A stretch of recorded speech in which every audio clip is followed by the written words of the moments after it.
Bonjour les amis, comme d'habitude, nous sommes en 5e année, nous allons voir les fractions. Addition et la soustraction des fractions. Aujourd'hui, nous allons voir deux cas. Dans chaque cas, nous aurons des sous-cas. Premier cas, nous allons voir fractions ayant les mêmes dénominateurs. Les fractions qui ont les mêmes dénominateurs. Nous avons addition. Voici l'exemple là-bas. 3 huitièmes plus 4 huitièmes. Observez bien.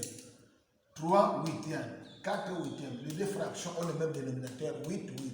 Ici, on ne se pose pas de questions. On trace la barre de fraction, on prend pas seulement un seul dénominateur.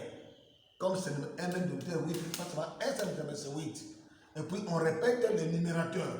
3 plus 4, ça doit donner 7 huitièmes. La même chose là-bas. 3 fractions. 7 onzièmes plus 2 onzièmes plus 1 onzième. On fait comme on a fait là-bas. 11, on prend seulement le dénominateur commun, c'est 11. On a mis la barre de fraction là-bas. On additionne les trois différents numérateurs. Ça doit donner 10 onzièmes. Maintenant, regardez, si nous avons les nombres fractionnaires. Regardez-moi. 3 unités 1 cinquième plus 2 unités 3 cinquièmes. Bien que ce soit des nombres fractionnaires, mais c'est le même dénominateur. Qu'est-ce que ça va faire ici? Ici, on prend d'abord les nombres 3 et 2 que nous allons additionner. Nous avons 3 plus 2. Nous traçons la barre de fraction. Nous mettons le numérateur premier qui est 5. Et nous répétons le premier numérateur plus le second numérateur. Ça va donner les nombres 3 plus 2 ça va donner 5. Le numérateur va donner 4. Et le numérateur 5. Nous aurons 5 unités, 4 cinquièmes. Ça, c'est pour l'addition. Pour la soustraction, toujours ayant le même dénominateur. 9 douzièmes moins 7 douzièmes, la même chose. Là-bas, qu'est-ce qui va changer là-bas? Il n'y a que les signes d'opération. La même chose là-bas. 23, 31, 5, 31, 14, 31, 31. On trace là-bas les fractions, on met 31. On fait la soustraction de ces trois numérateurs. Nous avons trouvé 7 et 31. Maintenant, pour les nombres fractionnaires, c'est la même chose. On va faire la différence des nombres. 7 unités 6 onzièmes moins 3 unités 4 onzièmes. On prend nombre 7 moins nombre 3. 7 moins 3, ça nous va donner combien là-bas? 4. Tracer la barre de fraction, nous prenons 6 moins 4, ça donne 4 unités 2 onzièmes. Mais nous prenons les second cas. Fractions ayant des dénominateurs différents. Attention ici. Nous prenons addition. Regardez, 3 quarts plus 2 tiers. Ici, nous avons pris le même dénominateur. Nous avons deux dénominateurs différents. Là-bas, c'est 4, là-bas, c'est 2. Qu'est-ce qu'on fait? Nous allons d'abord chercher des dénominateurs communs. Pour chercher des dénominateurs communs, on multiplie les deux dénominateurs. 3 fois 4, ça nous combien? 12. Pour chercher le premier numérateur, nous allons prendre le dénominateur commun qui est 12, divisé par le premier dénominateur qui est 3, fois numérateur. Ça donne 9. Je recommence. 12 divisé par 4, ça nous donne 3, fois 3, ça nous donne 9. Plus, nous cherchons le deuxième dénominateur, 12 divisé par 3, ça nous donne 4. 4 fois 2, ça donne 8. Nous cherchons le terme comme ça fait 12. 9 plus 3, ça donne 17 douzièmes. Or, lorsqu'il y a une expression fractionnaire, nous devons la transformer en nombre fractionnaire. Nous avons étudié ça, la transformation d'une fraction à une autre. On a divisé 17 divisé par 2. On a trouvé une unité 5 douzièmes.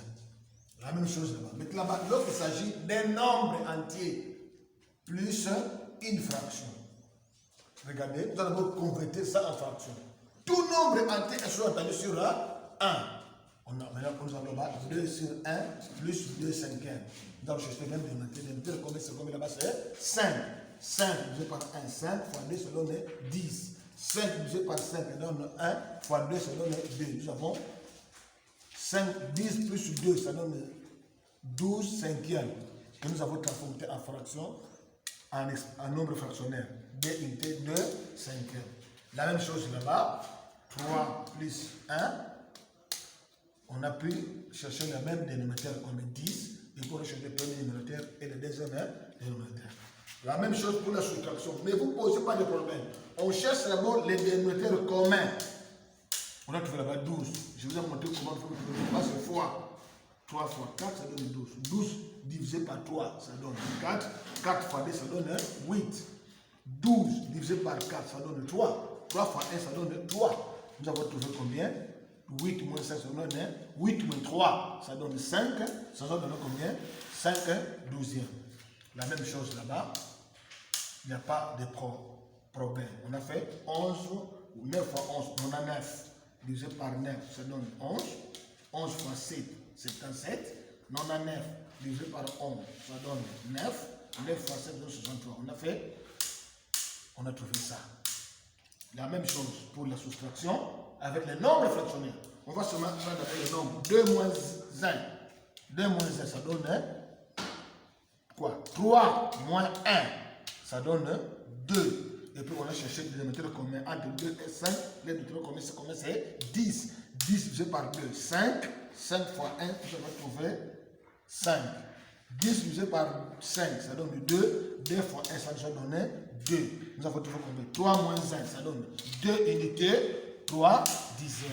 La même chose là-bas, au premier cas là-bas, lorsqu'il s'agit d'un nombre entier, on convertit d'abord ça en fraction. 2 sur 1, nous aurons moins 2 sur 5 est égal. On cherche le truc combien? 1 fois 5, ça donne combien? 5. Nous cherchons le premier numérateur. 5 divisé par 1, ça donne 5 fois 2, 10. Moins 5 divisé par 5, ça donne 1. 1 fois 2 donne 2. Ça donne combien? 10 moins 2, 8 cinquièmes. Or, c'est une expression fractionnaire. Nous devons la transformer en nombre fractionnaire. Comme vous avez compris, c'est à vous de vous exercer. Les exercices sont là. Bonne chance. Bon confinement. Respectez les mesures de barrière.